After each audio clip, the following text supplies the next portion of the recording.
Shall we start? My name is Sachin Kadam. By profession, I'm a teacher. And this is whiteboard. So I'm on my turf now. So now, let us start our discussion with quantum computing. Deshpande, no? He rightly mentioned. Can you please repeat your answer about quantum computing? You shared your thoughts.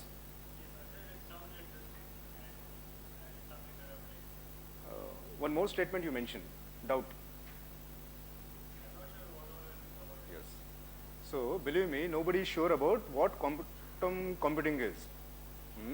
So, whatever I am going to say, that's also a truth. And if you hear something else afterwards, that also you can consider as a truth.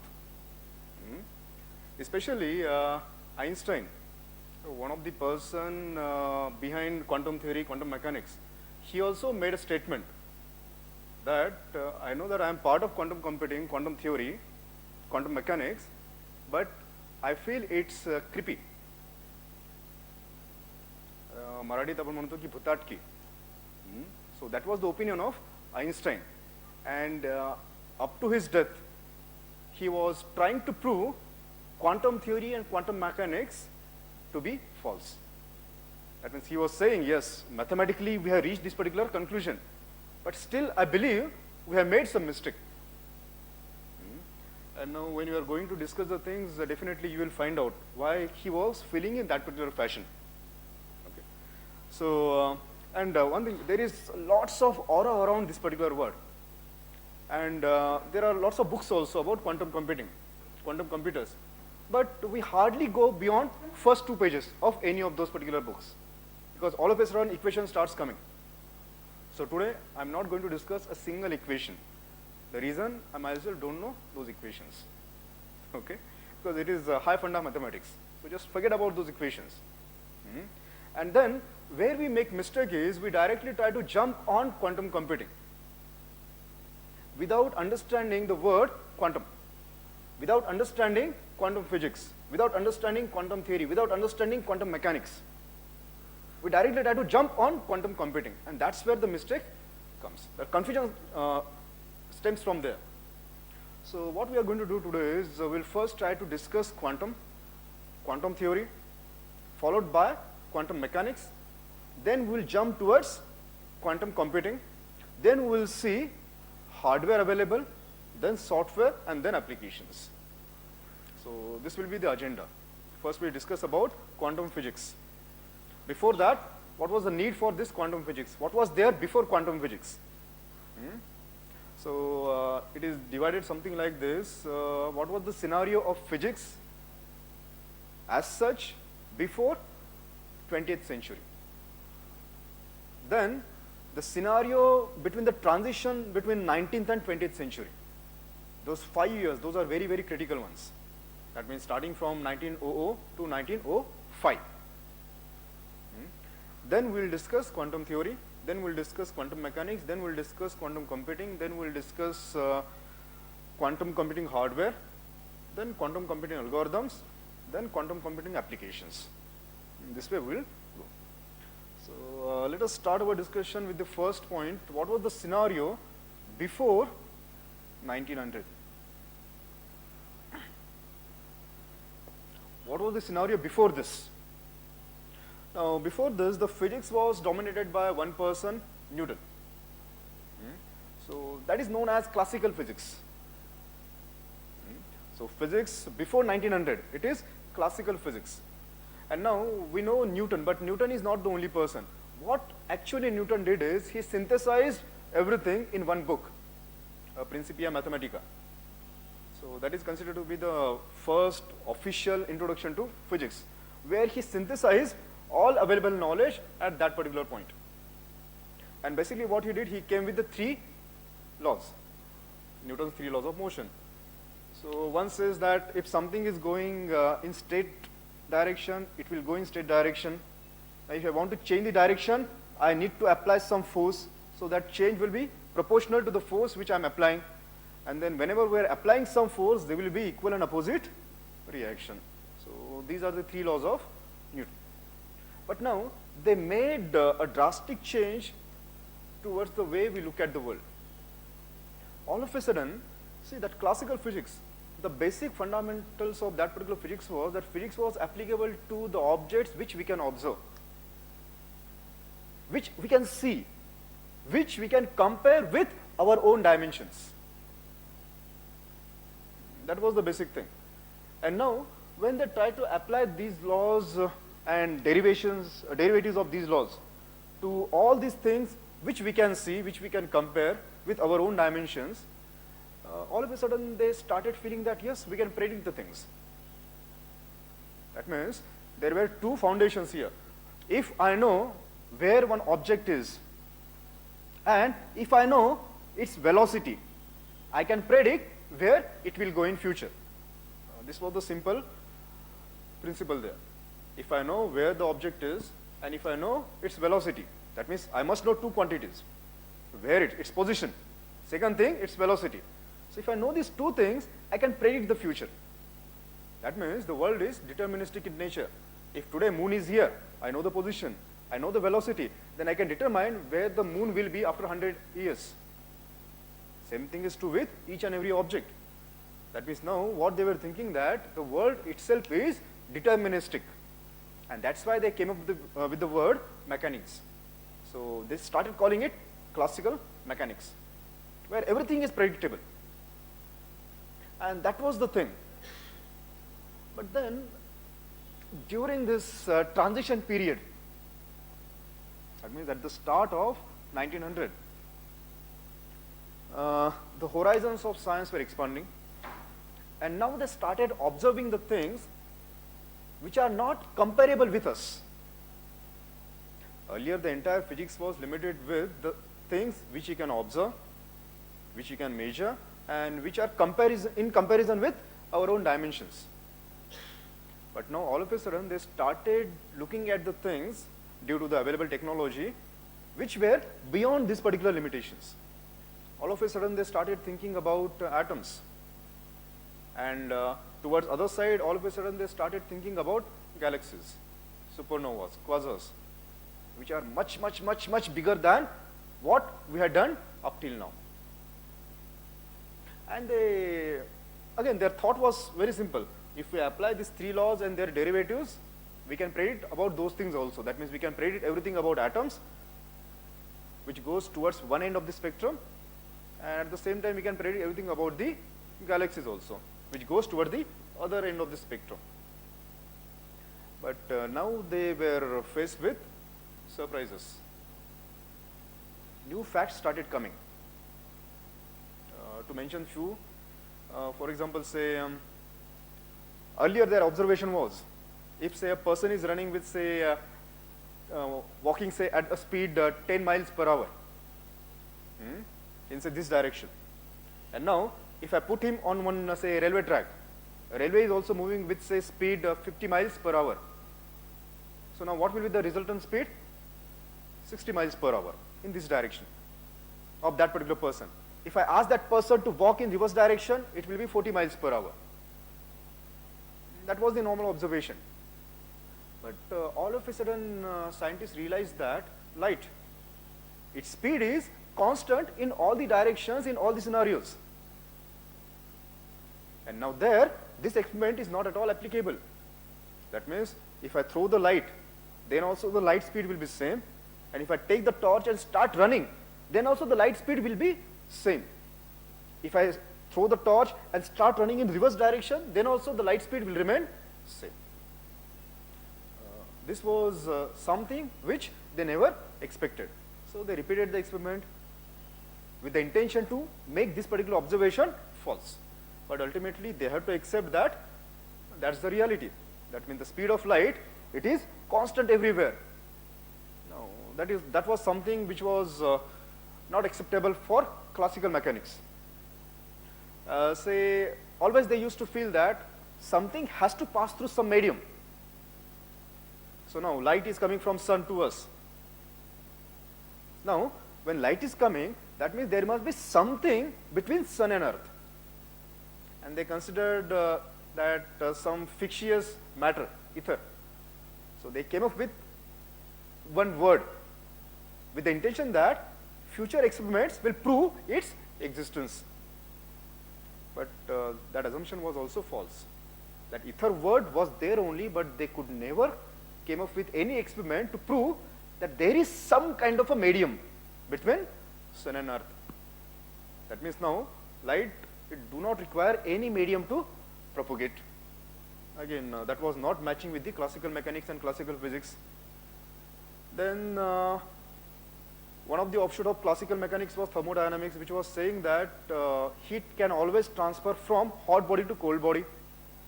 That means if the energy wants to come, it has to come from already energetic body. But then all of a sudden, somebody invented radioactivity. So now energy was coming from nowhere, and it was coming continuously. Again, this fact was nowhere fitting in the framework of classical mechanics and classical physics.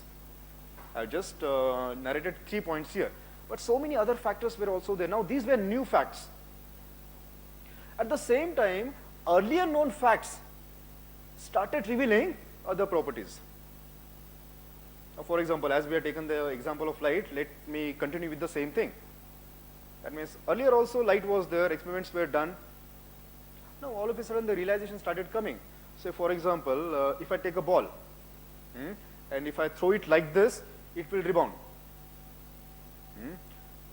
And then say if I take a mirror here, and if I throw light, again it will rebound.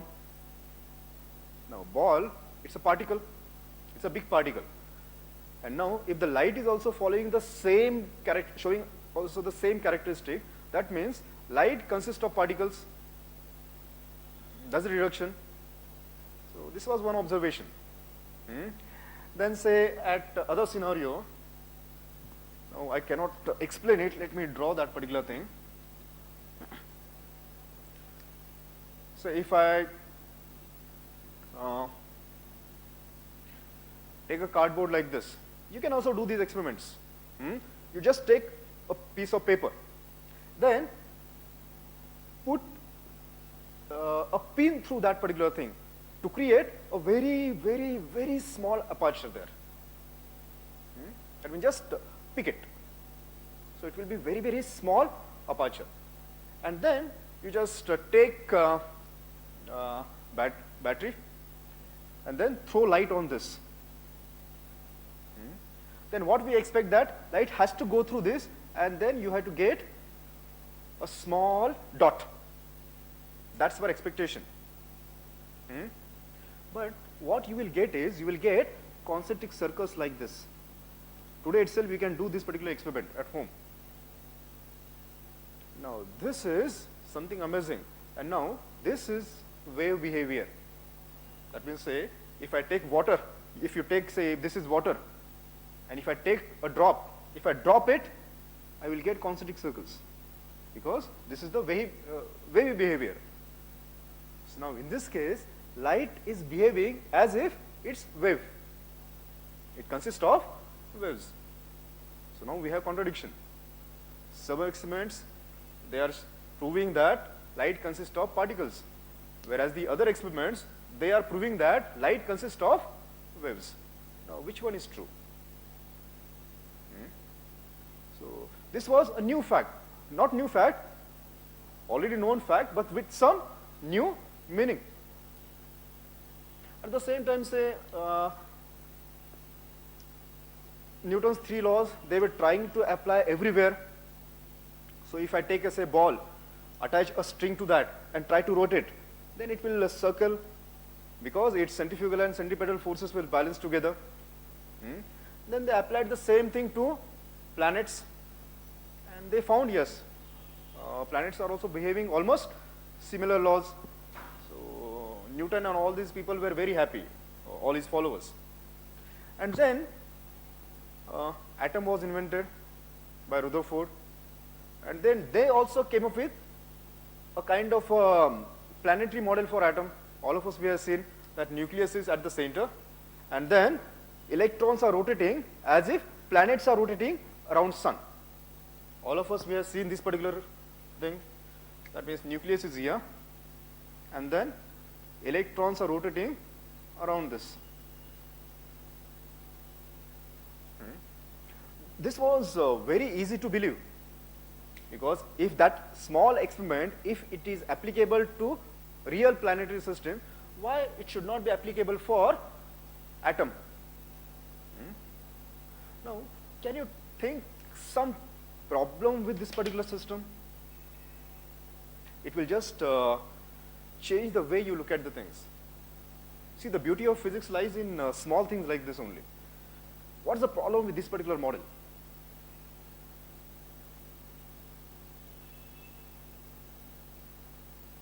See, whenever we are rotating, slowly, slowly there will be some kind of resistance. So, nothing can remain infinitely in loop. It has to follow a spiral path. Ultimately, our Earth is also going to collide with Sun. So, this is very nice to look at. But what's the reality? Reality is this. It will rotate, rotate, rotate. But every time, it will go a little bit closer to the nucleus. And ultimately, it will fall down. Now, this is your nucleus. And this is the electron. That means, every electron will fall in nucleus. That means, every electron will be destroyed within fraction of a microsecond. If you consider the dimensions of electrons. That means, every electron will be destroyed within fraction of a microsecond. That means, every atom will be destroyed within fraction of a microsecond. And as atoms are the building blocks of this entire universe, the universe will be destroyed within fraction of a microsecond. But we are still here. That means this entire model itself was not applicable in this scenario. So, some new facts. Attraction is there, no? Positive, negative. Attraction. This is positive, this is negative.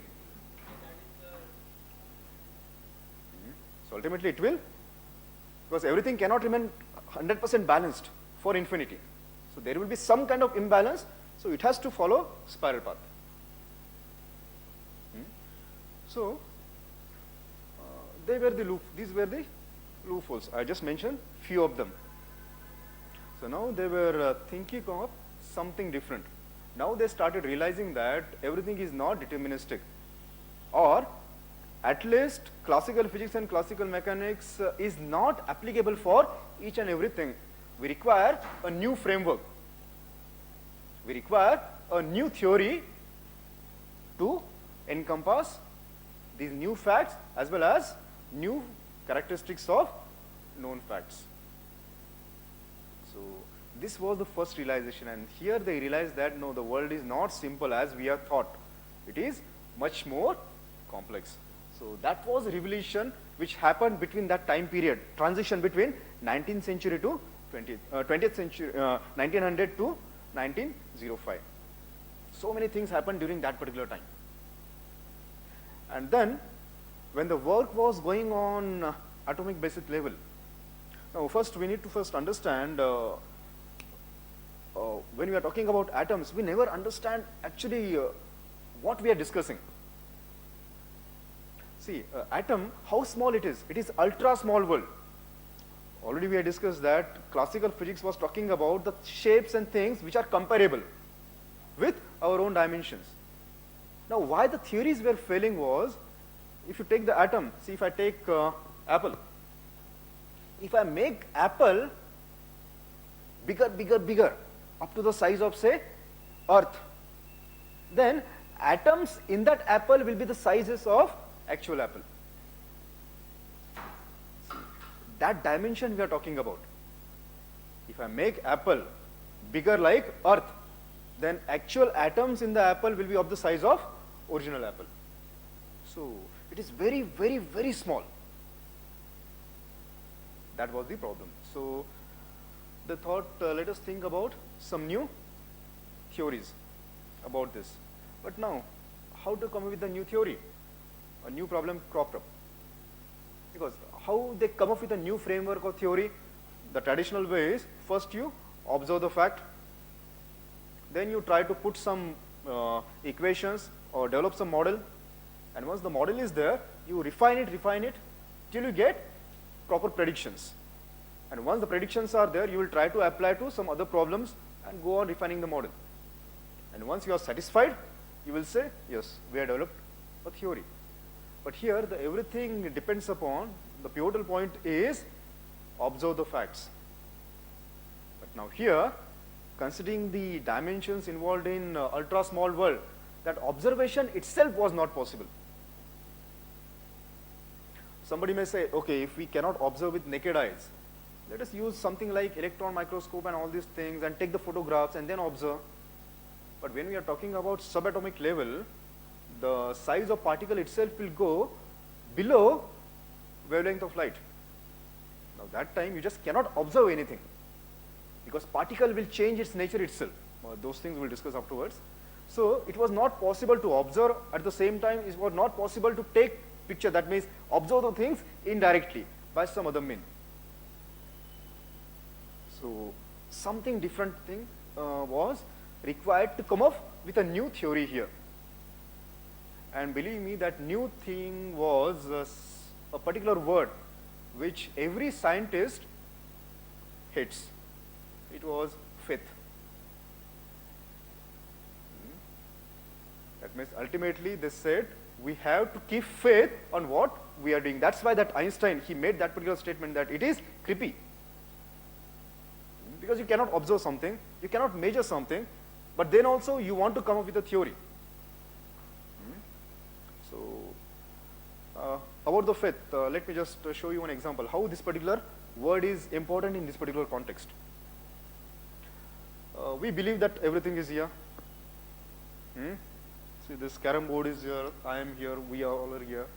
And science also says that you observe the things and then make your beliefs.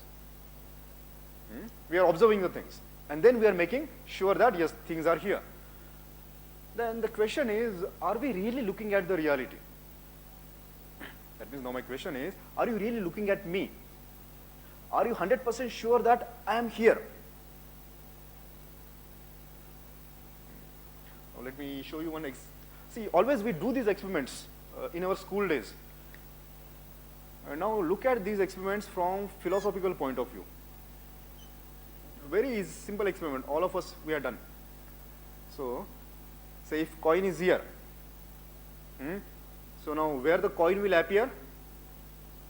Here. If I am looking at it from this direction. This is water. Is it okay? So all of us we know that even if we are looking at this, we know the coin is not actually there. We know that coin is here. So this is the reality now. That means it appears here, but this is not the truth. Truth is somewhere here, and we are deducing it. All of us agree with this. So what is the deduction of this particular experiment? If something is coming through some liquid medium like water, that may not be the truth actually. That's the deduction. Now just tell me,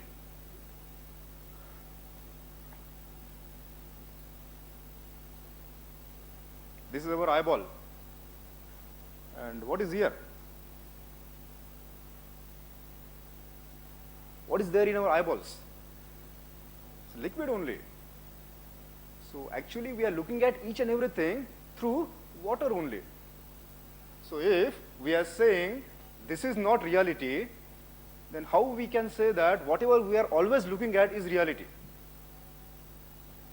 Again, faith comes into picture. All these weirdnesses are concerned with quantum physics. So they started thinking that yes, we require some new theory to answer these particular questions. Then came a new person into picture. His name was Heisenberg. By the way, this quantum theory was started by Planck in 1900. And then a new person entered this particular domain, Heisenberg, a German. What he did, he was also working on the same thing, when he started working on subatomic level particles, hmm, all of a sudden he realized something weird, which nobody has thought up to that particular point. See what the Newton's law says, third law especially, specifically, for every action there is equal and opposite reaction. Now, classical mechanics, it is dependent on two things, position and velocity. For everything, I must know the position, I must know velocity. If I know these two things, I can predict the future. That's the thumb rule of classical mechanics. Now just tell me, how I'm going to measure its velocity?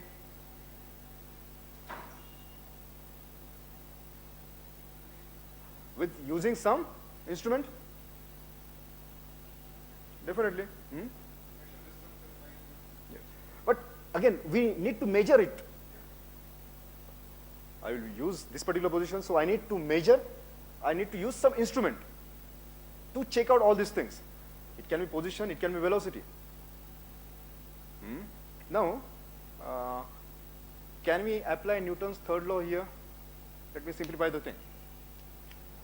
Whenever, say, we are weighting something, say this is the thing. If this is weight and I am weighing this particular object, now this object is pushing this thing down. Now, as per the Newton's third law, this thing is also pushing it up. But we never consider this particular fact. That means, whenever we are measuring something, that apparatus is also affecting the measurement. Are you getting the point? As per the Newton's third law, whenever I am using any instrument to measure anything, that instrument itself is affecting the actual measurement. But why in day-to-day life we are not considering this thing? Because that effect is negligible. That effect is negligible. So for example, if I take a bullet and I hit, definitely it will follow Newton's law. We will feel that it's following Newton's law and it will hit exactly at the same point. But it may not be the exact point. Always there will be some variation which we are just neglecting because it is too minute.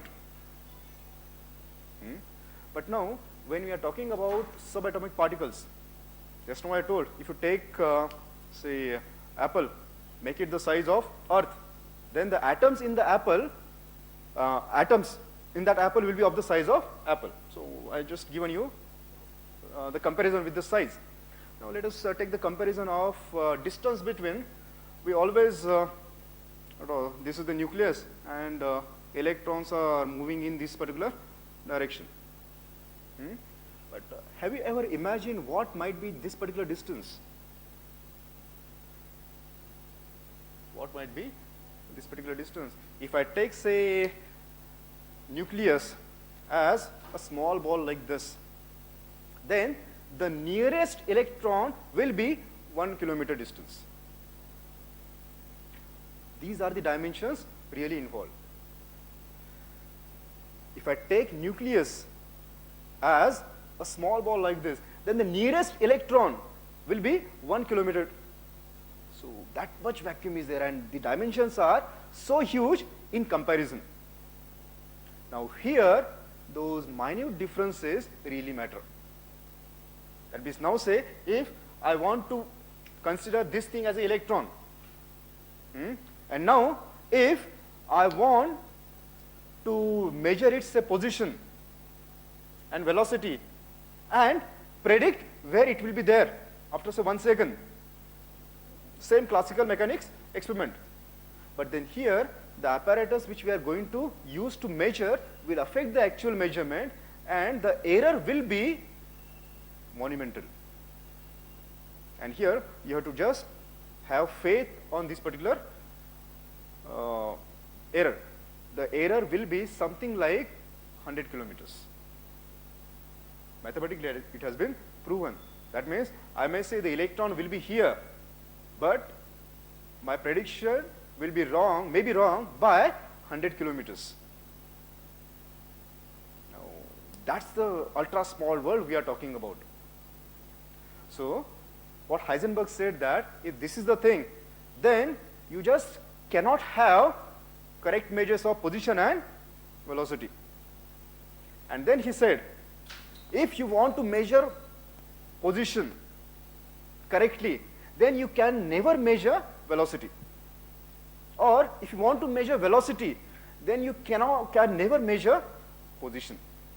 And now, as we don't have both the quantities at the same time, you cannot predict the future of atom or any subatomic particle.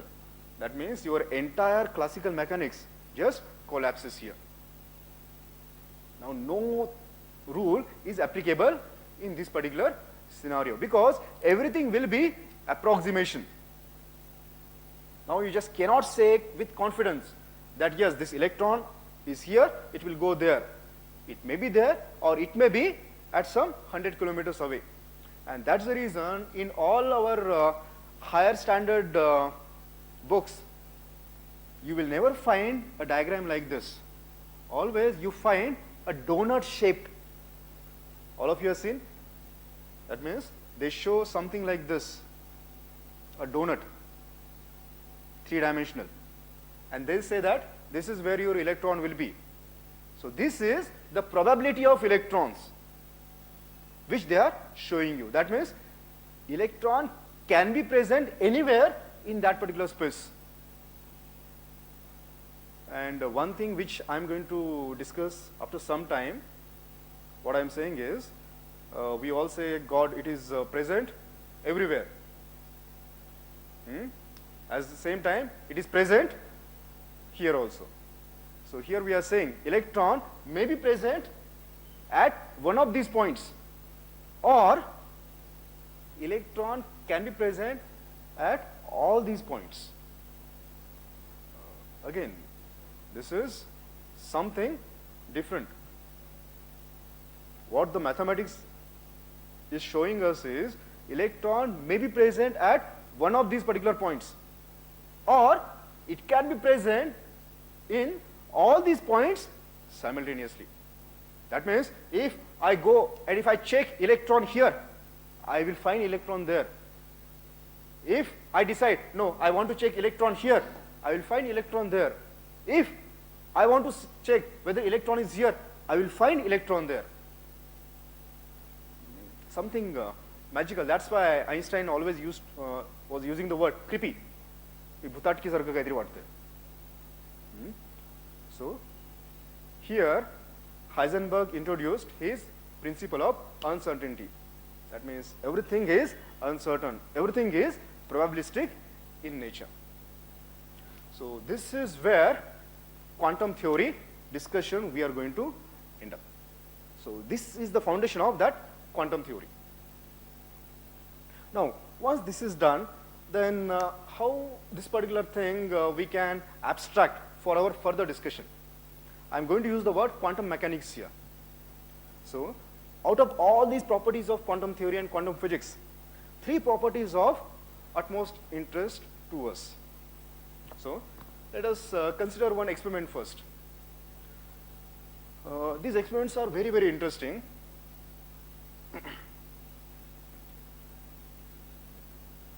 Say, if I take a slit,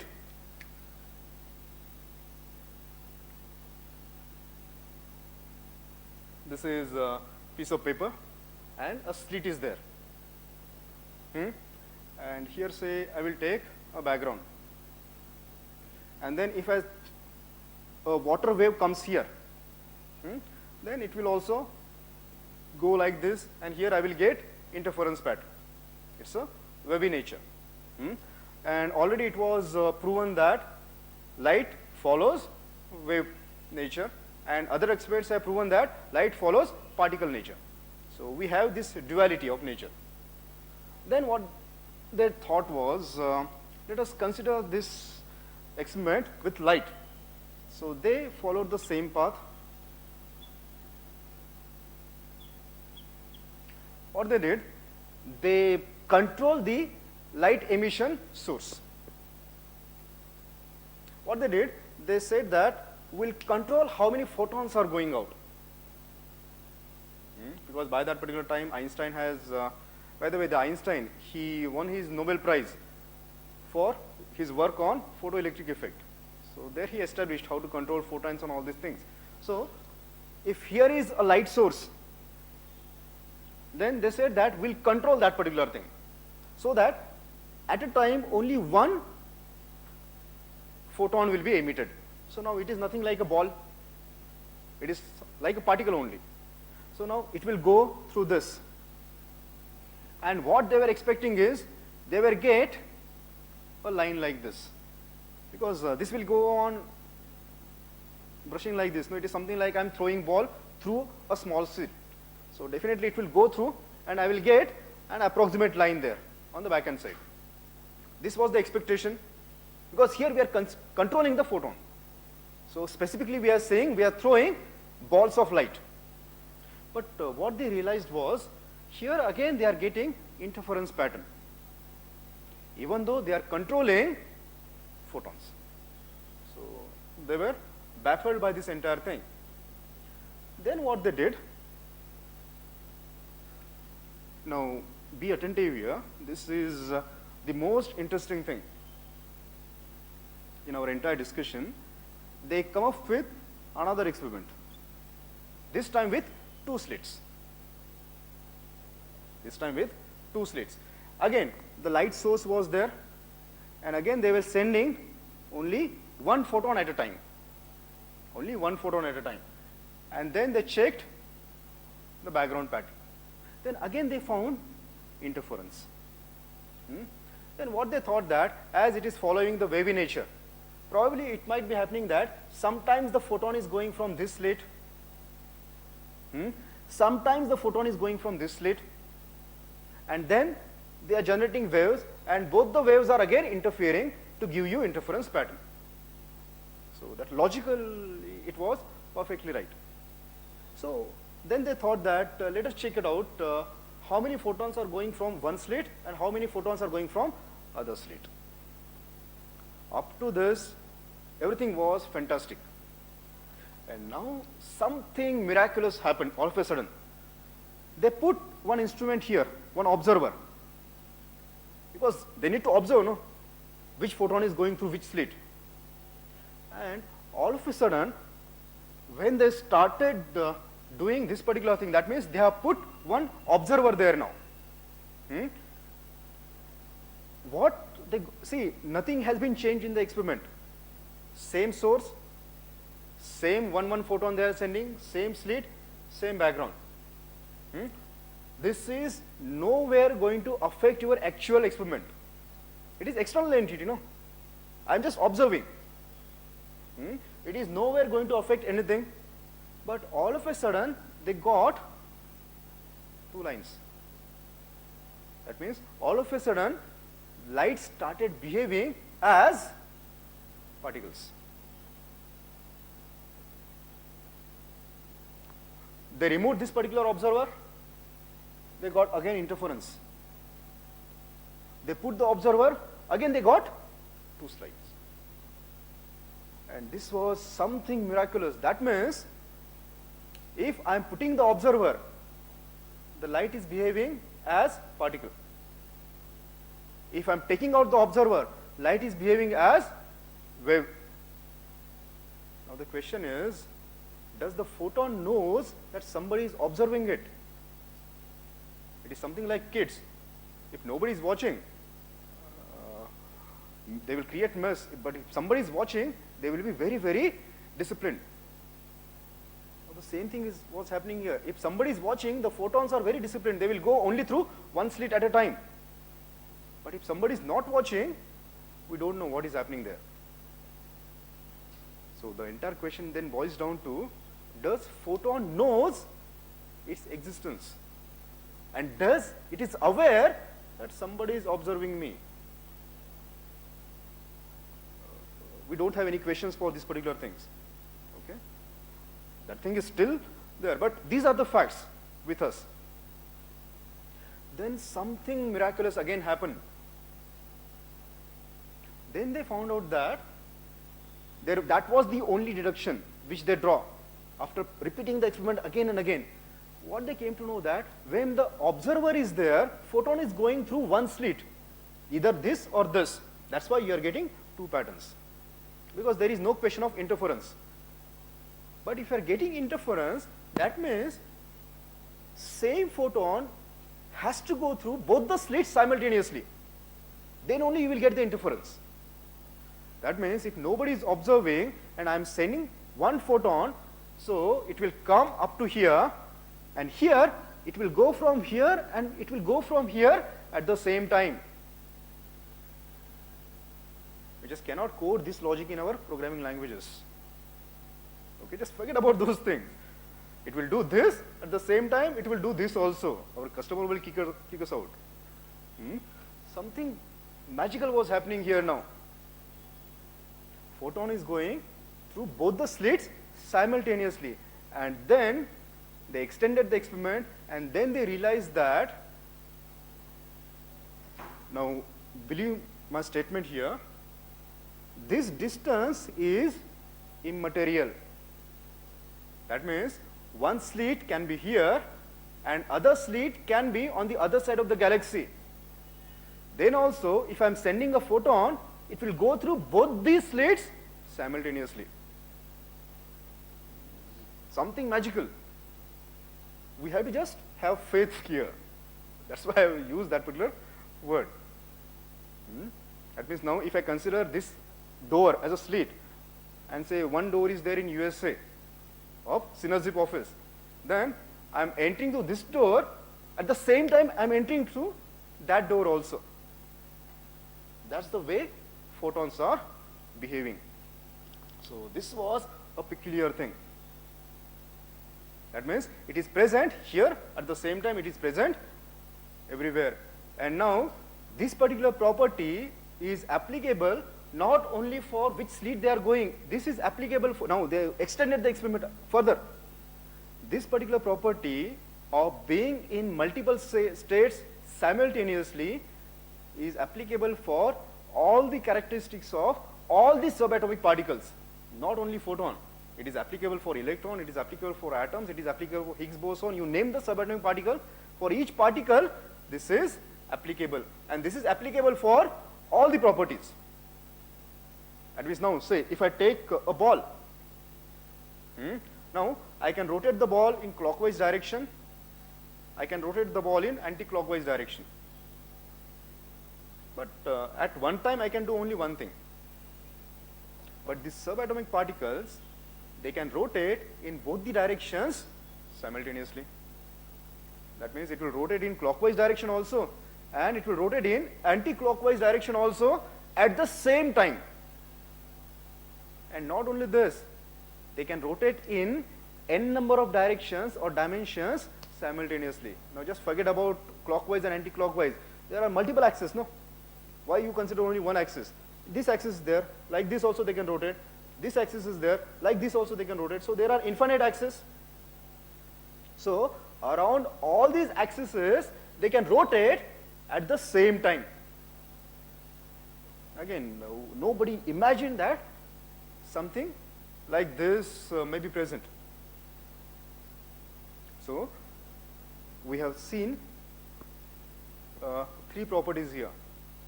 One was, whenever we are going to measure something, that measurement itself affects the measure.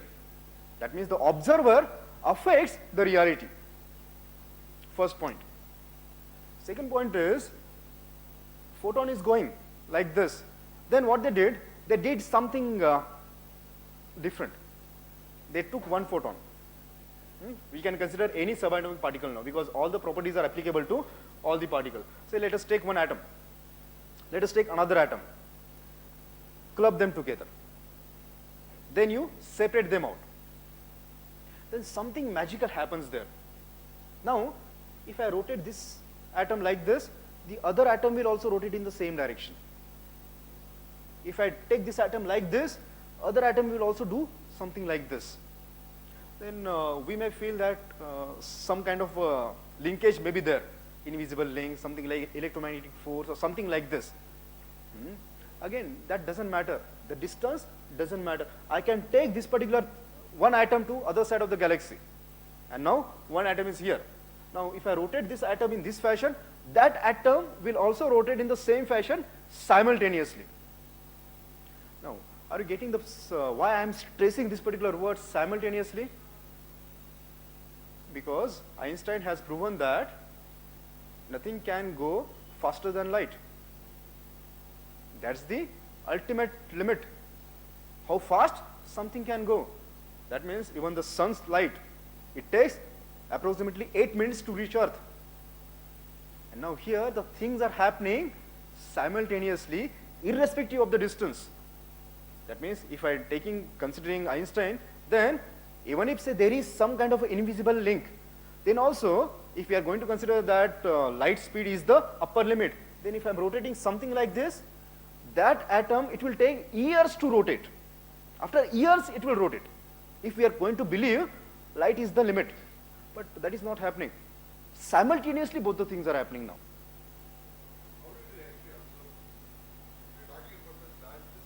Yes. Theory, mathematical. Because we cannot observe anything. So mathematically they have deducted all these things.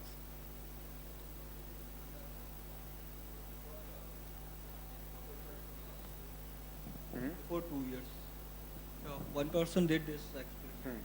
He found that two electrons are behaving same thing.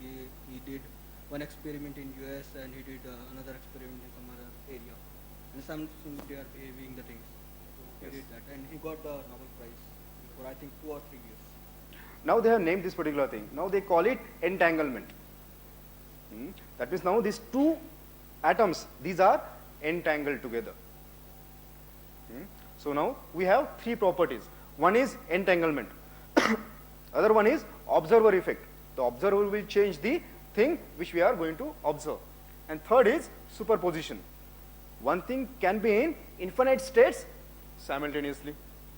So that's the abstraction of quantum physics for quantum computing. Then they started thinking. That means not purposefully, but now a new character comes into our story, Feynman. Now Feynman is considered to be genius after Einstein.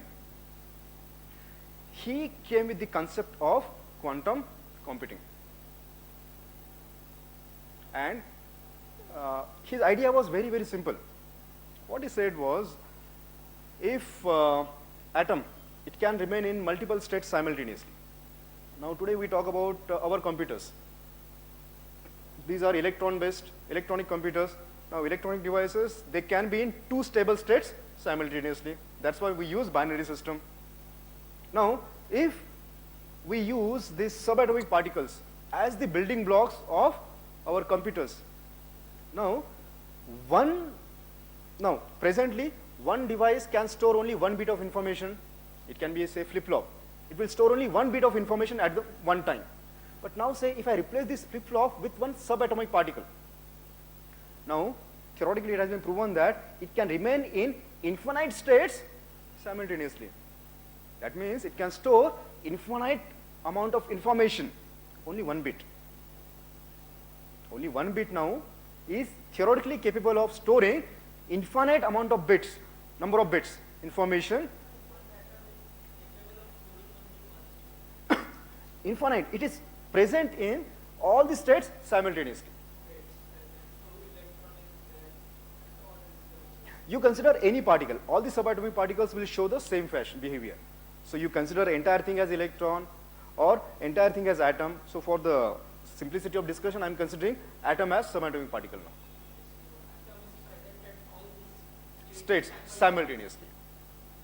So theoretically we can store infinite information on only one atom.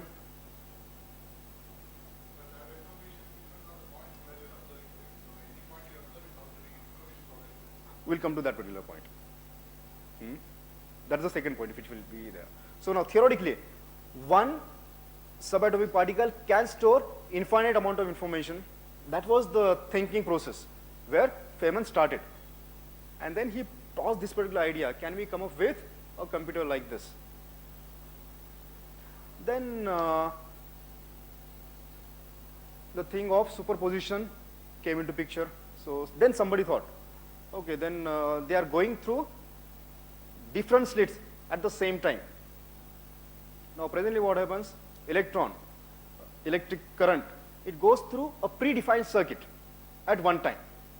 Then he thought that if this is possible, then can't I use this particular property for doing parallel computing? If it can go through multiple things at the same time.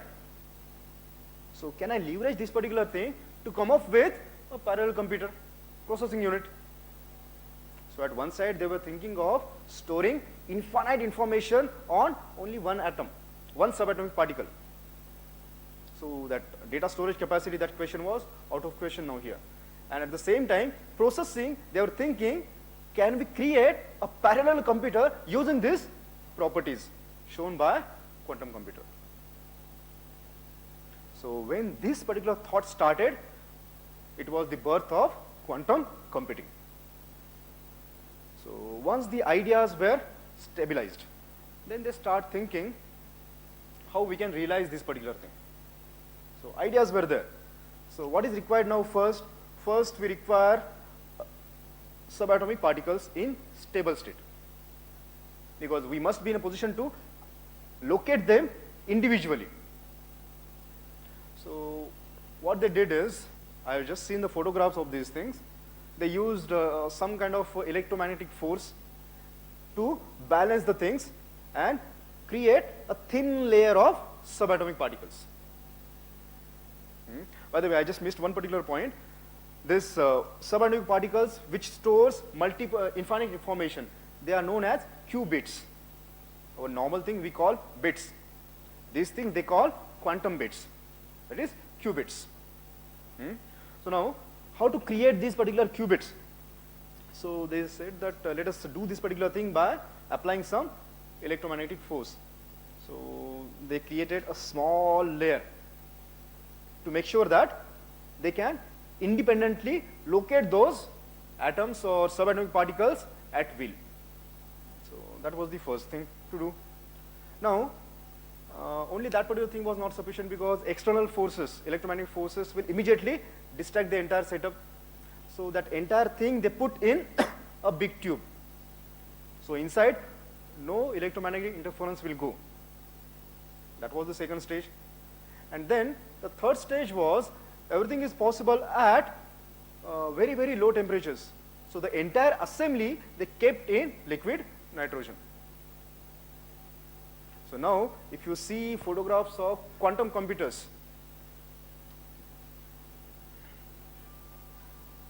you will see tank like this. So this is the liquid nitrogen tank. Inside this, they are keeping this pipe. So that pipe itself is your quantum computer. So that's a practical hardware which they are using nowadays. And up till now, they have managed to keep 5 qubits stable. That means 5 particles they can identify independently. And they have solved a particular problem using this particular computer, a very big problem. 5 multiplied by 3 is equal to 15. Okay, so this problem they have solved successfully using this. See, again, we don't know why the things are happening the way they are happening. Those questions are still unsolved. But we are using the properties which we have observed. Again, we are not sure whether the computer really knows that what we are doing with it. Because already we have seen, probably the photon itself may be aware of its own existence. But nobody has stopped people to start working, because there is one practical application. Parallel processing, already stabilized field.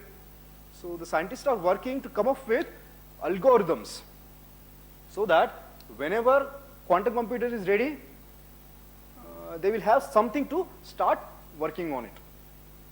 So presently, the work which is happening in this domain, it is much of theoretical type. That means they are coming up with algorithms which may be applicable on devices like this in near future. Now there is one company, D-Wave. They have claimed that they have came up with one quantum computer. but they haven't disclosed the internals of that particular thing. So we won't be discussing about that, because many of the times what my feeling is, they are trying to simulate quantum behavior. And definitely simulation cannot be claimed as a real quantum computer. That is bigger, something like height is like this, and rectangle box. That's the thing which we can see. Then IBM is also working on this. They also came up with one simulator for quantum, where, because to develop the algorithms, we require some tool to test those particular things. So they have come up with their own notations and a simulator which is downloadable from the internet to theoretically work on quantum computing side. Now up to this it was okay. Now which applications we can see in future of these computers? First thing, say there are certain category of problems which we have proven that they are not solvable by computers. See, computers cannot solve all the problems. And one of the objective of computer science is find out group of problems which cannot be solved using computers. Now here, cannot be solved using computers means we just cannot come up with the algorithm to solve it using the computers, or it may take infinite amount of time. So in both the cases it will be meaningless. So generally we NP problems, all NP hard problems, like the traveling salesman problem. Again, it will take years to solve. Problem itself is very simple. That means, say, if salesman is there and if he has to visit multiple cities, and if they are connected like this, and we want to find out, say, optimum path. Halting problem, yes, that is also NP-hard problem. That means you cannot predict whether a program will stop.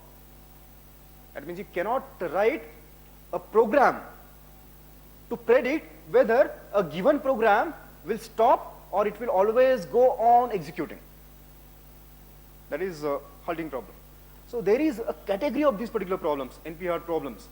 Now, say, as we are taking this example, now this particular problem, we want to find out, say, optimum path so that the salesman will visit only one city at one time. Now, it appears to be a very simple problem, but in practice, as the number of cities will go on increasing, the time required will go on increasing exponentially. And it will take, even for 20, 30 cities, it will take years to solve. Now say, if I'm going to solve this particular problem using properties of quantum physics and quantum mechanics, now what will happen? Superposition. At the same time, I can go from here, at the same time, I can go from here, at the same time, I can go from here. So what I will do? I am here, I will go from all the three routes simultaneously. Then there also I will go through all the routes simultaneously. That means the entire problem can be solved immediately within finite number of steps. And one of the beauty of computer science is, from that NP-hard category, if we can solve one problem, all the other problems can be solved. That means if we can solve a problem like this or any problem using quantum, all the unsolvable problems can be solved using quantum computers. So, for example, now say if you are going for, let us take practical example, searching. I will search the entire database simultaneously using superposition. Because ultimately today, whichever searching algorithm you take, ultimately it boils down to sequential search at some level. But here what will happen? Ultimately, all the database will be searched simultaneously. So those types of things can be done using the property superposition. Then there is the property entanglement. I take two particles, take them apart. If I make some change, other will change. Can't I use this property for communication? And there also now, I will take one terminal here, create quantum terminal, here quantum terminal. Whatever I am doing, immediately I will receive it here. And then there is no time gap. There is no limitation on the speed. Everything is happening simultaneously. So this particular property I can use for communication. And then there is observer effect. If somebody is observing something, the thing which is observed will change. Can't I use it for cryptography? If I'm sending some message from here to there, and if somebody is trying to eavesdrop, then the mere observation itself will change the message. So for this particular thing, we can use. Again, all these are daydreams. That means what we are saying is, this is possible, this is possible, this is possible. But what is possible? 5 into 3 is equal to 15. That's the reality. So, this is what I have understood from quantum computing. Okay. So, if you have any questions, internet is there. Please. We have some snacks, they should be ready now. Can we just take a 5 minutes, or can you take 10 minutes for snacks and mingle along, then come back and have questions? Or can we finish? Or if you want to finish it We'll off. finish it. Take it.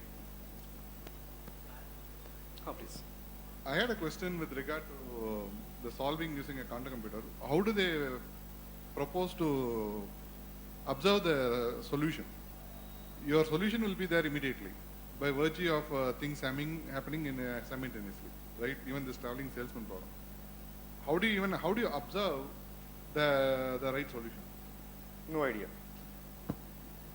Okay. I thought they had some weird theory for that or something.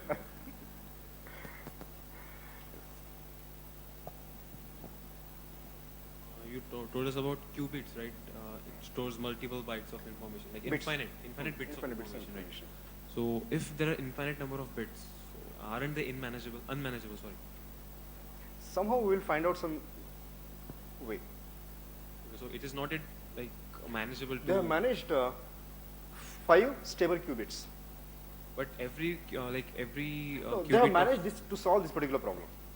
That means they have some way to control the value on qubits. They have done it. They have done it. They have done it practically.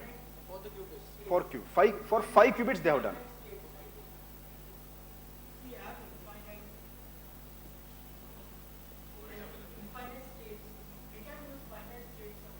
Yes. We can use.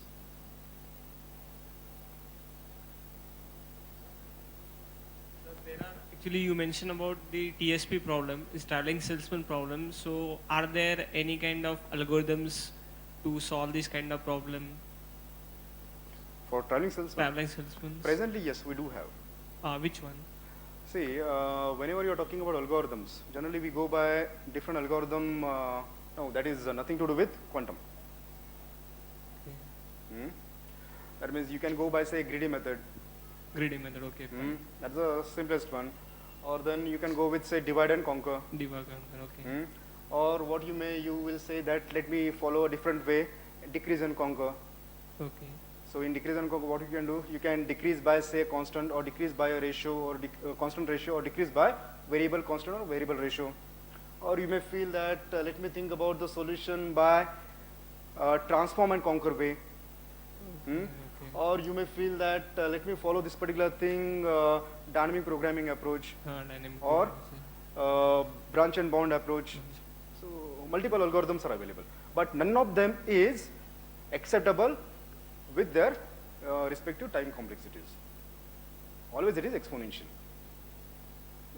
Yes.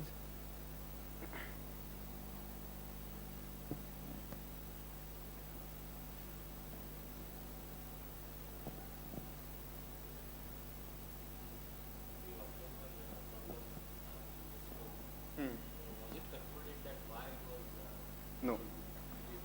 Because many of the things, they lie in the realm of philosophy right now. Because if they have to accept that particular thing, see, there are so many philosophical issues involved.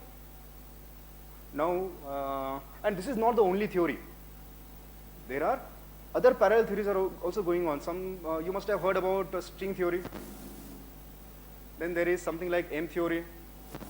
Now this is quantum theory. All these theories, they are trying to provide us an acceptable model of subatomic thing. So, no concrete reasoning. Everybody is coming with their own reasoning. But one thing is common now here.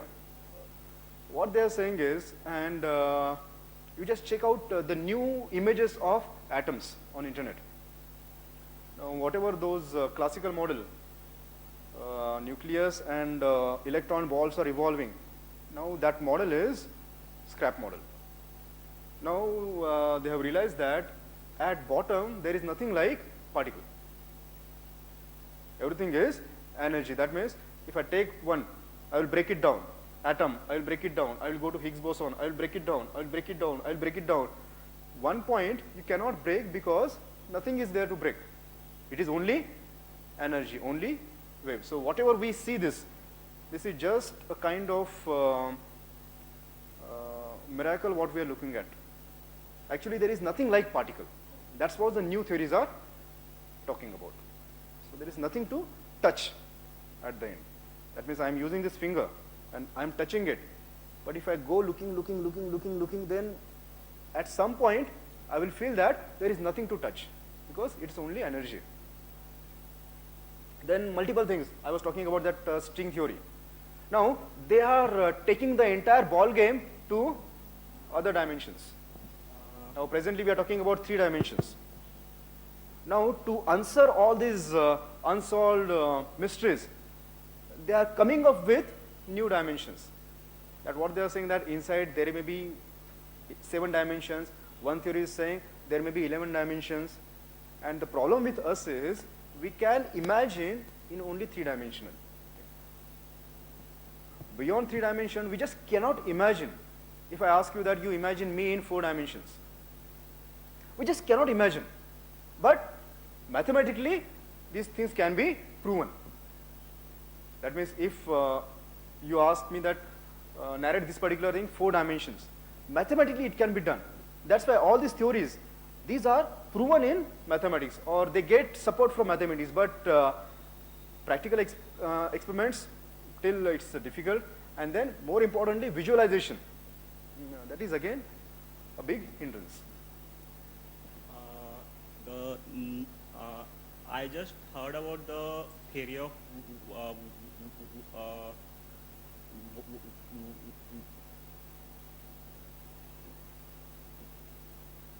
water something, so we can store the data in a particular atom of water. So because we have 70% of Earth in water, so that the theory is that we can store any data in the water, so that it can be accessible from anywhere. So do you know how the water theory, do you know about that? I will tell you one interesting thing about this. This was the concept for cloud computing. That means store the data in clouds and take it from there whenever it is required. So this is the same thing. So, but now that was just fun part of the entire thing. There is one beautiful theory, Gaia. Gaia theory, it's an old theory. I have forgotten the name who proposed that particular theory. What he is saying is this entire Earth itself is a kind of a being who is aware of itself.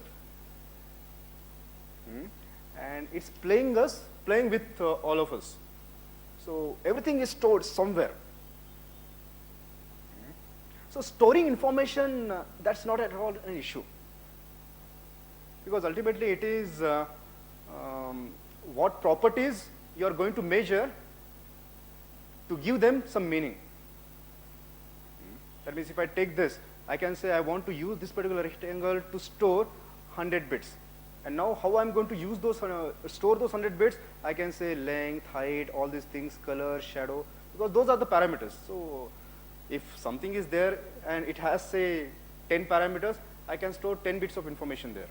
If that something has 100 parameters, I can store 100 bits of information. So storing information, that is not at all an issue.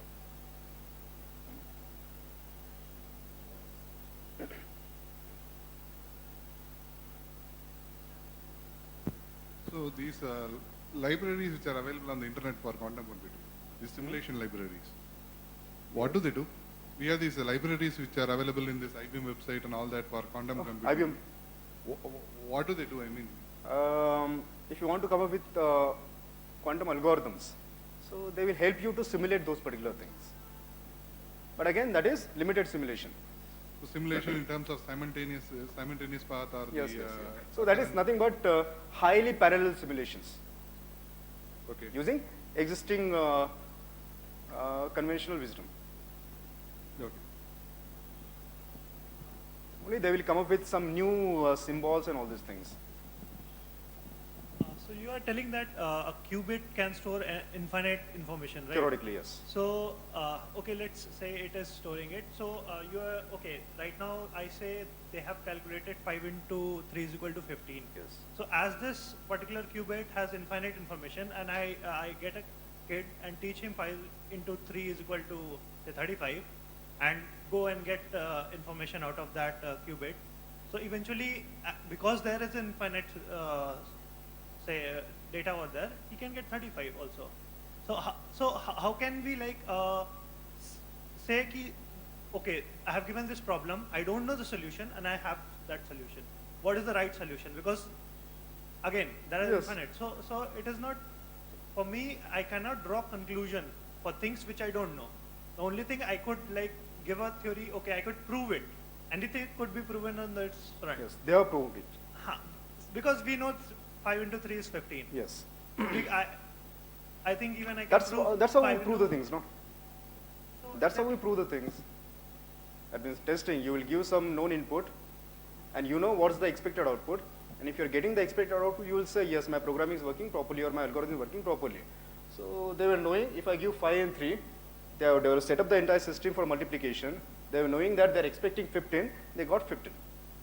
So if I give a problem like a tridimensional problem for all the country, all the cities in the world, but I will know what is the right answer. Definitely, whichever answer you are going to get, you have to believe that thing because already you have proven that entire setup. And we get infinite answers like, because that Already you have proven that particular entire setup, no? When you take, create say some algorithm. So one of the major step in algorithm creation is correctness. So you'll use various techniques to prove the correctness. So if you can with confidence say that this algorithm is correct, because for known things, known case studies, it's giving us required answers. Therefore unknown, you believe it. Like say the calculator, a small calculator which we have created. For 2 into 3, it is giving you 6. But nobody has tested that particular thing for all the possible combinations, but still we believe. So same logic applies here. Then these kind of things even raise doubts on the very basic fundamentals, right? How do I believe now that 5 into 3 is 15? That will go in set theory. And not about this.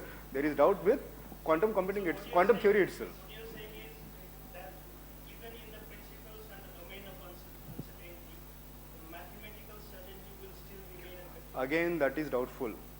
That is another part of discussion. So many things are happening simultaneously, no? That means now there is one way, but that is not concerned with today's discussion. They are trying to answer the thing. When I say 1, what is exactly 1? When I say 2, what is the meaning of 2? Is that symbol 2 is 2? Definitely not. That's a symbol. So what is 1? What is 2? These things they are trying to answer. And precisely here, again, faith comes into picture because nobody has taken, successfully proven what is 0, what is 1, what is 2. And here one story goes. That entire thing is based upon set theory provided by Cantor. And towards the end of his life, Cantor was trying to answer this particular question. See, entire mathematics, it is based upon set theory. So, up till now, in all the books, when you are saying that 1 is defined as a set consisting of one element. Again, we are falling in the trap of recursion. And once you have defined 1, now this definition you are using to define 2. Then once you define 2, that definition you are using to define 3. But still, we don't know what 1 is. So Cantor was trying to work hard on this, and ultimately he ended in asylum. He became insane, and that's the true story. I think there has been one, I read one paper which talk about that actual kilogram, right, the weight, that is somewhere in some museum, I don't remember. but the value of that 1 kilogram is not exactly 1 kilogram, right? It's approximately to that. So that also means that entire weight system that we are using universally is approximate.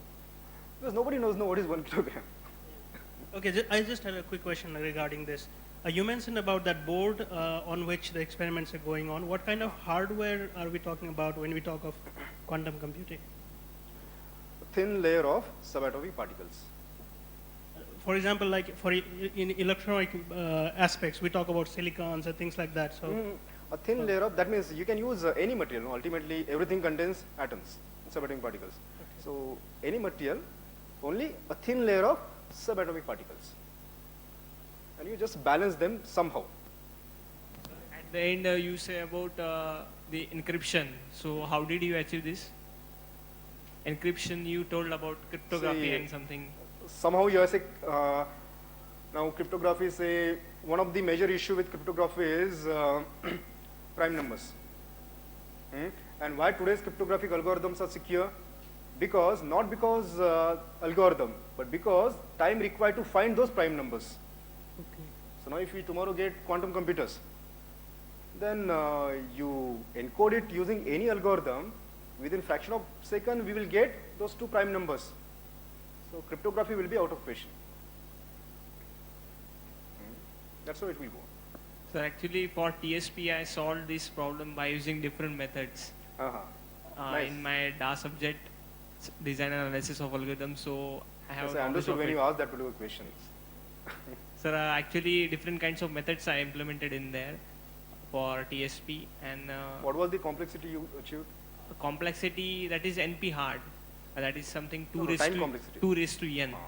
It's always in the exponential part. Yes. So I did get it in that. And what was your n? What was that? N. N. And Up to what n level you had checked the algorithm?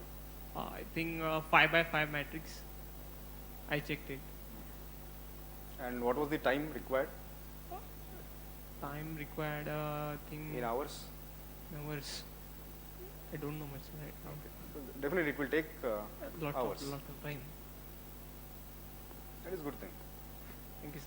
See, there is one beautiful book, a small book. That book's title is What Computers Cannot Do. Title is What Computers Cannot Do.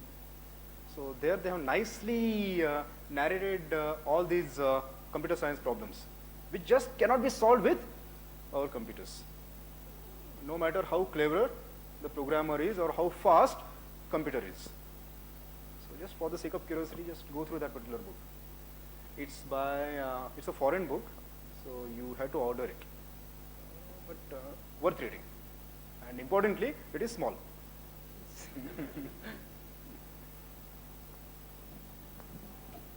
So, sorry for a very practical question, but if you see cryptography, it's totally based on like you create some number or something which is impossible to be calculated by some von Neumann machines within some acceptable time.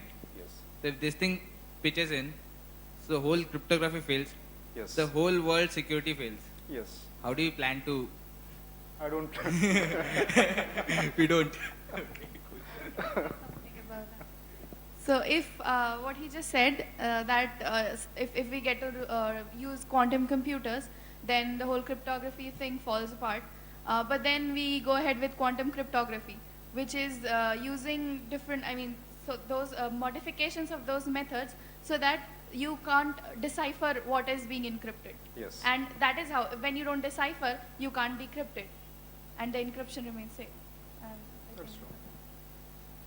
Sir, I heard about the cryptography coming to the point that there are different kinds of keys used, like public and private key. So which one is better? That public key, I do remember that in the public key 2 keys are there. See, cryptography, 2 types, symmetric, asymmetric. Symmetric and symmetric, yes. It's a symmetric is there. Yes. Then same key I will use for encryption, and Encryption same and key I decryption. will use for decryption. Yes, sir. Now here the question comes is, say this is the message which I want to send to you. Okay. And I have encrypted this thing using this key. Then I have to send this message to you. Okay. Then how I am going to maintain secrecy of this? Now this key again I need to encrypt. So I will use a third key. So I will send this key. But now how I'm going to send you this key? So this key again I have to encrypt fourth key. So this will never stop. This is the biggest problem with symmetric cryptography. So in asymmetric, what you do, you create two keys. Okay? One key is public. It is available for all the people. And private key is with you only. So I have a message. I will encrypt it using my private key. And there is no need for me to give this key to somebody else. That key is with me. Now, that message can be decrypted only by that public key. But that public key cannot decrypt messages encrypted by any other private key. So always these things will come in pairs, and that's where prime numbers will pitch in. That's how it will work. Thank you.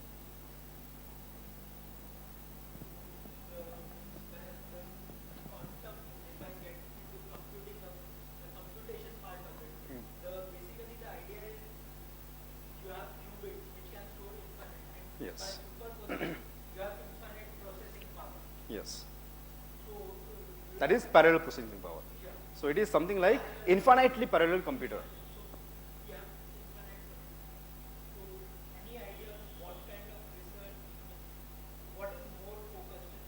Presently algorithms. Algorithms.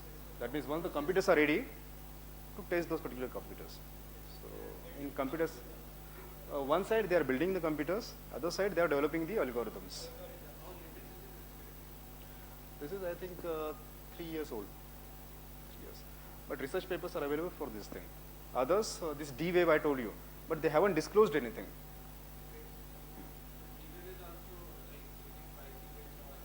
They haven't disclosed. They are just saying our computer uses is based upon quantum principle. But internals, they are not disclosing.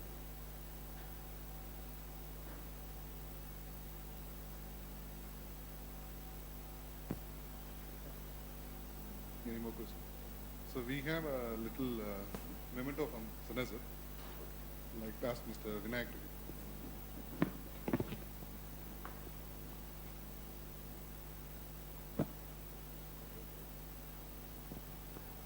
What happened to you?